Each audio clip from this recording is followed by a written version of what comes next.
जसवंत सिंह जी, क्या आपको भी लग रहा है कि राजनीतिक प्रतिशोध की बू आ रही है इसमें? मैंने बहुत ध्यान से सुना जो सबने कहा। मेरे को काफी हैरान हो रहा हूं कि कैसे एक प्रवक्ता ने कहा कि ये बीजेपी कहां से आ गई।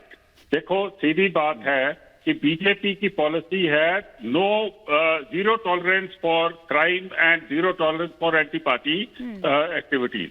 तो अगर किसी ना किसी तरह से सुखपाल खेरा के ऊपर कोई आरोप लगे हैं और उनको पकड़ा गया है, तो हम तो यही कहते हैं कि let justice take its own course.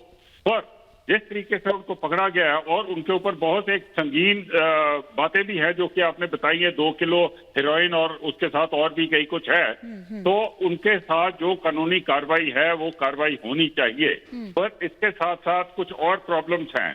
देखो, ड्रग्स एक ऐसी चीज है पंजाब में जिसमें बहुत सेंसिटिव इश्यूज होते हैं। इन्होंने पहले मजीठिया जी को पकड़ा था, उनके बारे कुछ नहीं कर सके। अगर अभी खेरा को पकड़ के भी ये कुछ नहीं कर सकेंगे तो पंजाब में एक गवर्नमेंट के खिलाफ, गवर्नमेंट के साथ एक बहुत ट्रस्ट डेफिसिट हो जाएगा। तो पकड़ने से पहले इनको इंश्योर कर लेना चाहिए था कि इनके पास सबूत पुख्ता हैं कि नहीं है। ये हो गई एक बात। दूसरी बात, मैं आम आदमी पार्टी से एक क्वेश्चन पूछना चाहता हूं। पंजाब में वो कहते रहते हैं वो कट्टर ईमानदार हैं, तो अगर वो कट्टर ईमानदार हैं, सिंह साहब, आप ये कहना चाह रहे हैं कि ये दरअसल ड्रग्स के खिलाफ कोई लड़ाई नहीं है, नशे के खिलाफ लड़ाई नहीं है, बल्कि जो सियासी जो दुश्मनी है वो दरअसल यहाँ पर निभाई जा रही है? मैं ऐसा कुछ नहीं कह रहा हूं। मैं ये कह रहा हूं कि अगर उसको पकड़ा है तो पुख्ता सबूत होने चाहिए। अगर पुख्ता सबूत नहीं होंगे तो पंजाब के लोगों का जो ट्रस्ट है आम आदमी पार्टी में वो टूट जाएगा, क्योंकि पहले भी इन्होंने ऐसे किया है। अपनी राजनीति के लिए इन्होंने मजीठिया जी को पकड़ा और वो बाहर निकल आए। तो they have to be very very sure that what they are doing is absolutely correct. दूसरी बात मैं ये कह रहा हूं कि ये कट्टर ईमानदार पार्टी अगर ये सोचती है कि सुखपाल खेरा ने ऐसा घिनौना काम किया है, तो क्या ये अभी कांग्रेस के साथ जो इसका अलायंस है उसको छोड़ेगी आउट ऑफ आइडियोलॉजी या नहीं छोड़ेगी? क्योंकि ये खुद ही प्रूव कर रहे हैं कि कांग्रेस पार्टी जो है वो एक भ्रष्ट और करप्ट पार्टी है। तो get out of the line. Nobody is perfect. और अगर कोई एक गलत इंसान है तो पूरी पार्टी को आप दोष मत दीजिएगा। एक बंदे को अगर गलत है उसको फाइंड आउट करके उसको सजा दीजिएगा।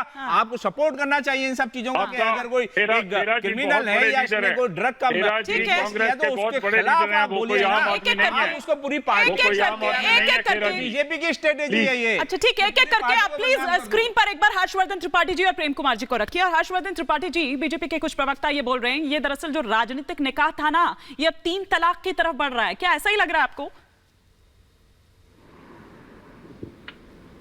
देखिए हमारी, मुझे लगता है कि इस पूरे मामले को 2 तरह से देखा जाना चाहिए। पहला तो ये कि क्या इस देश में कोई भ्रष्टाचार करेगा, कोई ड्रग डीलरों के साथ किसी के रिश्ते रहेंगे, कोई किसी तरह का अपराध करेगा, और उसके खिलाफ मामला दर्ज होने के बाद भी 2015 से 2023 आ गया, तो आज तक कार्रवाई क्यों नहीं हुई? सुखबीर सिंह खैररा अभी तक कैसे बचे हुए थे? सवाल ये भी है कि क्या कांग्रेस पार्टी और आम आदमी पार्टी के बीच में जो रस्साकशी चल रही है, जिसको हम कहते हैं कि राजनीतिक तौर पर दोनों दल अपने अपने लिए ज्यादा सीटें चाह रहे हैं, तो वो एक दबाव की राजनीति है। और तीसरा सबसे महत्वपूर्ण प्रश्न है कि क्या अरविंद केजरीवाल को अब ये लगने लगा है कि कांग्रेस के साथ अब रहना उनके लिए नुकसानदेह है? उनकी जो राजनीति थी उसकी धार कम हो गई है, इसलिए वो इस तरह का काम कर रहे हैं जिससे कि कांग्रेस पार्टी ही कह दे कि भैया अब तुम्हारे साथ नहीं रहना।